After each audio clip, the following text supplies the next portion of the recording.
Hi అండి. నేను మీ Hari. Welcome to Hari's kitchen and vlogs. ఈరోజు సండే మా ఇంట్లో వెజ్ స్పెషల్స్ అండి. సో ఈసారి అయితే చికెన్ చేయలేదు. బర్డ్ ఫ్లూ వచ్చిందని మేము కూడా చికెన్ తెచ్చుకోవట్లేదు. సో వెజ్ వెరైటీస్ వచ్చేసరికి వెజ్ పులావ్ చేశాను. దానిలో కాంబినేషన్ రాజ్మా కర్రీ చేశాను. రాజ్మా కర్రీ అయితే చాలా బాగా వచ్చింది. సో ఇంతకుముందు ఒకసారి నేను చపాతీలోకి చేశాను. అప్పుడు కూడా చాలా బాగా వచ్చింది. ఈసారి వెజ్ పులావ్లోకి చేశాను. సో టేస్ట్ అయితే మాత్రం అల్టిమేట్గా ఉంది. అలాగే చాలా హెల్దీ కూడా. రాజ్మాలో చాలా ప్రోటీన్ ఉంటుంది. సో పిల్లలకి కానీ పెద్దవాళ్ళకి కానీ ఎప్పుడైనా మనం ఆల్టర్నేట్గా వెజ్లో కూడా మనం ప్రోటీన్స్ ఉండే ఫుడ్లో ఇదొకటి బెస్ట్. పనీర్లో ఉంటుంది. అలాగనే మనకి ఈ రాజ్మాలో కూడా మనకి ప్రోటీన్ అనేది చాలా ఎక్కువ ఉంటుంది.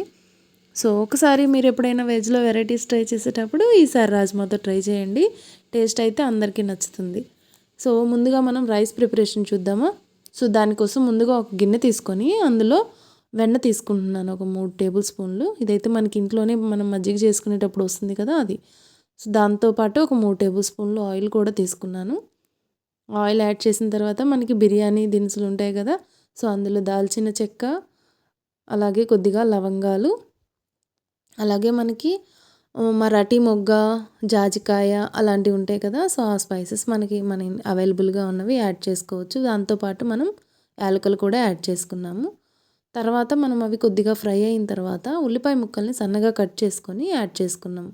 దాంతోపాటే మనం ఒక చిన్న క్యారెట్, ఒక చిన్న పొటాటో, ఒక 2 గ్రీన్ చిల్లీస్ ఇట్లా స్లిట్ చేసుకొని యాడ్ చేసుకున్నాము. సో అవి యాడ్ చేసుకున్న తర్వాత కొద్దిగా సాల్ట్ యాడ్ చేసుకోవాలి.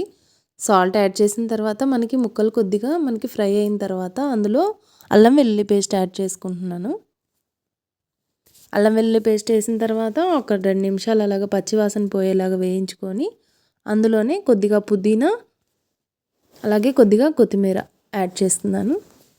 సో ఇవి వేసిన తర్వాత మనం ఒక 5 నిమిషాలు అలాగా మనం ఫ్రై చేసుకుంటే సో ఈ ఫ్లేవర్స్ అన్నీ మనకి కొంచెం కుక్ అవుతాయి. సో ఇప్పుడు మనం ఇందులో ముందుగానే మనము నానబెట్టుకున్న రైస్ని యాడ్ చేసుకుంటున్నాము. రైస్ అయితే నేను 2 గ్లాసెస్ తీసుకున్నాను. సో 2 గ్లాసెస్ రైస్కి 4 గ్లాసెస్ వాటర్ యాడ్ చేసుకొని కడిగి పెట్టుకున్నాను. సో కడిగి నానబెట్టుకుంటే మనకి రైస్ అనేది బాగా మనకి కుక్ అవుతుంది. దానిలో మనం ఇప్పుడు సాల్ట్ చూసుకొని యాడ్ చేసుకోవాలి.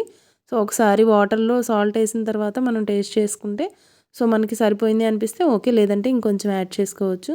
అలాగే కొద్దిగా ధనియాల పొడి, ఇది బాగుంటుందండి పులావ్లోకి, ఎప్పుడైనా ట్రై చేయండి.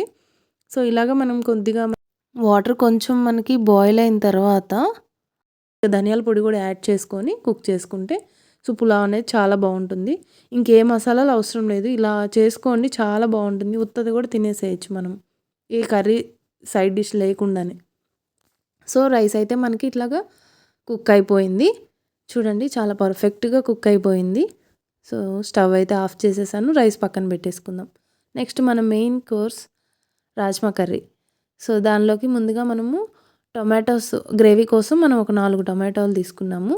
సో టొమాటోల్ని చిన్న చిన్న ముక్కలుగా మనం కట్ చేసుకొని పక్కన పెట్టుకుందాం. అందులోకే మనం ఒక ఆనియన్ కూడా తీసుకుంటున్నాను. సో పెద్దదైతే ఒక ఆనియన్ సరిపోతుంది.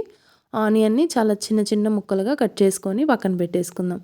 సో నెక్స్ట్ ఇంకా మనకి కర్రీ ప్రిపరేషన్ స్టార్ట్ చేసుకుందాం. దీనికోసం ముందుగా మనం రాజ్మాని నైటే సోక్ చేసి పెట్టుకున్నామంటే మార్నింగ్కి చాలా బాగా కుక్ అవుతాయి.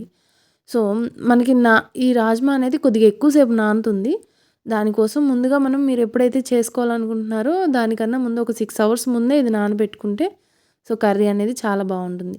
సో రాజ్మాని నేను వాటర్ యాడ్ చేసుకొని ఒక 6 to 7 విజిల్స్ వచ్చే వరకు ఉడకబెట్టుకున్నాను. సో కుక్ అయిపోయింది, పక్కన పెట్టేసి ఇంకా కర్రీ బేస్ ప్రిపేర్ చేస్తున్నాను. సో ఒక బాండి పెట్టుకొని అందులో ఆయిల్ యాడ్ చేసుకొని చెక్క, లవంగాలు, బిర్యానీ ఆకు యాడ్ చేసి దానిలో కొద్దిగా ఉల్లిపాయ ముక్కల్ని కూడా యాడ్ చేసుకున్నాను. సో మనం ఇందాక కట్ చేసి పెట్టుకున్న ఉల్లిపాయలు యాడ్ చేసుకొని అందులో కొద్దిగా ఉప్పు, కొద్దిగా పసుపు యాడ్ చేసుకోవాలి. సో ఈ వేసిన తర్వాత కొంచెం ఆనియన్ సాఫ్ట్ అయిన తర్వాత కారము, ధనియాల పొడి, కొద్దిగా జీలకర్ర పొడి, అలాగే కొద్దిగా గరం మసాలా కూడా యాడ్ చేసుకోవాలి. సో ఇవి యాడ్ చేసుకొని మనం ఈ ఉల్లిపాయ ముక్కల్ని ఇంకొంచెం ఫ్రై అయిన తర్వాత అందులో అల్లం వెల్లుల్లి పేస్ట్ కూడా యాడ్ చేసుకొని ఒక 2 మినిట్స్ మనం అలా ఫ్రై చేసుకోవాలి.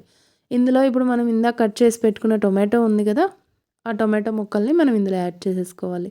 సో టొమాటోస్ని యాడ్ చేసినాక కొంచెం కలిపేసుకొని మూత పెట్టుకున్నామంటే ఒక 5-10 నిమిషాల్లో టమోటాలు అనేవి బాగా సాఫ్ట్ అయిపోయి మంచి గ్రేవీలాగా తయారైపోతుంది. సో ముక్కలన్నీ మనకి బాగా టమోటాలన్నీ ఉడికిపోతే మనకి మంచిగా గ్రేవీలాగా చూడండి ఇలా వచ్చేస్తుంది. సో ఇలా వచ్చేసిన తర్వాత ఇంకొక 2 నిమిషాలు అలానే ఉంచుదాము. అందులోంచి ఆయిల్ బయటకు వస్తుంది. అప్పుడు మనకి టమాటాలన్నీ బాగా కుక్ అయినట్టు. సో ఇప్పుడు మనకి ఇందులో మనం కుక్ చేసి పెట్టుకున్నాం కదండి రాజ్మా. సో వాటిని మనం ఆ వాటర్తో పాటే యాడ్ చేసేసుకోవచ్చు. సో రాజ్మా ఉడకబెట్టుకోవడానికి ఒక కప్‌కి 2 కప్పులు మెజర్‌మెంట్ సరిపోయిద్ది. ఇంకొంచెం మనకి గ్రేవీ ఎక్కువగా కావాలి అంటే ఇంకొంచెం వాటర్ ఎక్కువ యాడ్ చేసుకోవచ్చు. వాటర్తో పాటే మనము ఇందులో రాజ్మాని యాడ్ చేసేసాము. సో మన కర్రీ కొంచెం పలచగా అనిపించింది అంటే మ్యాషర్తో కానీ పప్పుతో కానీ ఒక్కసారి మనం అలాగ మెదుపుకుంటే కర్రీ చాలా థిక్‌గా చాలా బాగుంటుంది టేస్టీగా. సో అంతేనండి, ఎంతో ఈజీగా ఉండే రాజ్మా కర్రీ రెడీ అండి. వీడియో కనుక మీకు నచ్చినట్లయితే నా ఛానల్కి సపోర్ట్ చేయండి. Please like, share and subscribe my YouTube channel. Thank you for watching. Bye bye.